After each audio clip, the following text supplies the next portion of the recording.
IPL mini వేలం గురించి big update వచ్చింది. ఐపీఎల్ మ్యాచ్లకు ఎంత క్రేజ్ ఉంటుందో ఐపీఎల్ యాక్షన్ కూడా అంతే క్రేజ్ ఉంటుంది.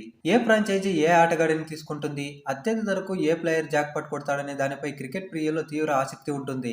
ఇక 2025 డిసెంబర్ 2 లేదా 3వ వారంలో ఐపీఎల్ 2026 మినీ వేలం జరగనున్నట్లు తెలుస్తుంది. డిసెంబర్ 13 నుంచి 15 తేదీల్లో మినీ యాక్షన్ ను నిర్వహించేందుకు బీసీఐ డేట్స్ ను ఫిక్స్ చేసినట్లు రిపోర్ట్స్ చెబుతున్నాయి.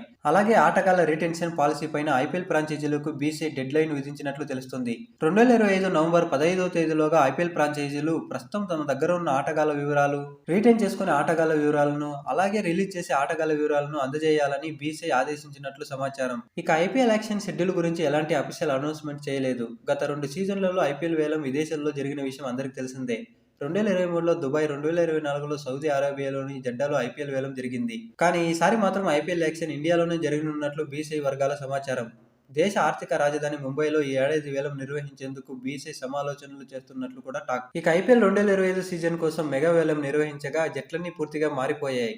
మినీ వేలంలో భారీగా మార్పులు ఉండకపోయినా అవసరం లేని ఆటగాళ్లను ఐపీఎల్ ఫ్రాంచైజీలు వదిలేసే అవకాశం ఉంది. ముఖ్యంగా ఐపీఎల్ 2025 పాయింట్స్ టేబుల్లో చివరి 2 స్థానాల్లో నిలిచిన Chennai super Kings, Rajasthan Royals ఎక్కువ సంఖ్యలో తమ ఆటగాళ్లను వదిలేసే అవకాశం ఉంది. చెన్నై సూపర్ కింగ్స్ తరపున తీవ్రంగా నిరాశపరిచిన దీపక్ హూడా, విజయ్ శంకర్, రాహుల్ త్రిపాఠి, శ్యామ్ కరణ్, డీవన్ కాన్వేలను సీఎస్కే వదులుకునే ఛాన్స్ ఉంది. ఇప్పటికే అశ్విన్ రిటైర్మెంట్ ప్రకటించడంతో ఆ జట్టు పర్సులో రూపాయలు 9.75 కోట్లు వచ్చాయి. ఇక రాజస్థాన్ రాయల్స్ తమ కెప్టెన్ సంజు శాంసన్తో పాటు వనిందు అసరంగా, మహేష్ దీక్షణ్లను వదులుకునే ఛాన్స్ ఉంది. ఇక కేకేఆర్ అయితే రూపాయలు 23.75 కోట్లు పెట్టి కొనుగోలు చేసిన వెంకటేష్ అయ్యర్కు గుడ్ బై చెప్పే ఛాన్స్ ఉంది.